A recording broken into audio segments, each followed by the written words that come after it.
বন্ধুরা চলো দেখে নিই আজকে তোমার পার্টনারের কারেন্ট ফিলিংস কী আছে। Current feelings of your partner, current feelings কী আছে। ফার্স্ট কার্ড, তোমার পার্টনার কিন্তু কোনো কিছুর জন্য একটা অপেক্ষা করে আছে।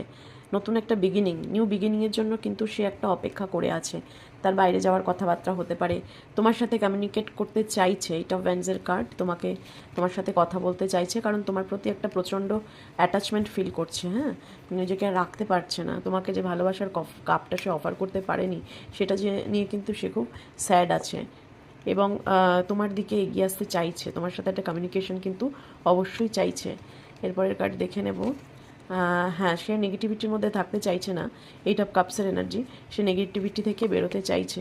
এই মুহূর্তে সে তোমাকে অবজার্ভ করছে, তোমাকে অফারটা করবে কি না সেটা নিয়ে ভাবনা চিন্তা করছে।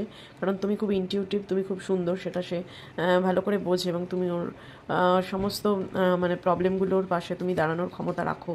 টেন অফ পেন্টিকেলসের কার্ড বলছে ও কিন্তু তোমার সাথে স্টেবিলিটি চাইছে, একটা ফ্যামিলি তৈরি করতে চাইছে এবং কিন্তু এখন এই মুহূর্তে সে ধৈর্য ধরে বসে আছে। সে ব্যালেন্সে আসতে চাইছে রিলেশনশিপটাকে নিয়ে। কারণ তুমি যে ব্লকিং এনার্জি দিয়েছো তাকে, বা সে তোমাকে যদি ব্লকিং এনার্জি দিয়ে থাকে চারপাশে, সে এখন সেটা নিয়ে একটা রিগ্রেট ফিল করছে।